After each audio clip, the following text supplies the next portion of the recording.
Charged with the responsibility to monitor and license children's homes under their purview, representatives from the Children's Authority of Trinidad and Tobago confirmed that monitoring has increased in homes and child support centers.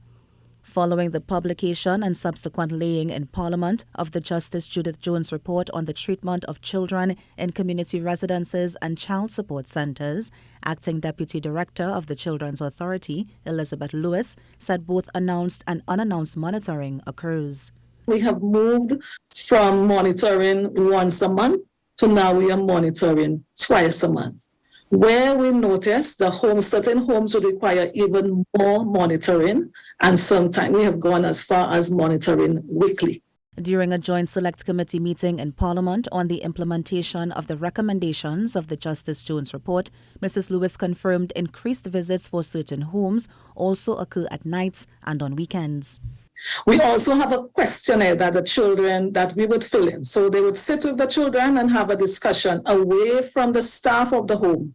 And that is a practice. It has been a practice.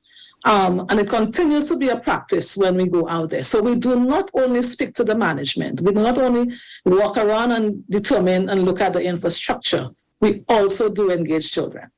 To date, 30 of the 36 homes under the purview of the Children's Authority are unlicensed. Deputy Permanent Secretary at the Office of the Prime Minister, Gender and Child Affairs, Vijay Gangapasad, said they are engaged with several stakeholders regarding the recommendations of the report, one of which includes the appointment of a Children's Commissioner. The IATF would have recommended that we do some more review and analysis of that before we move forward, given the fact that we were going to substantially change the landscape of social protection for children. So that is a matter that we are currently engaged in. There's a policy that was drafted. Cabinet has approved $7.5 million in funding for the Gender and Child Affairs Division.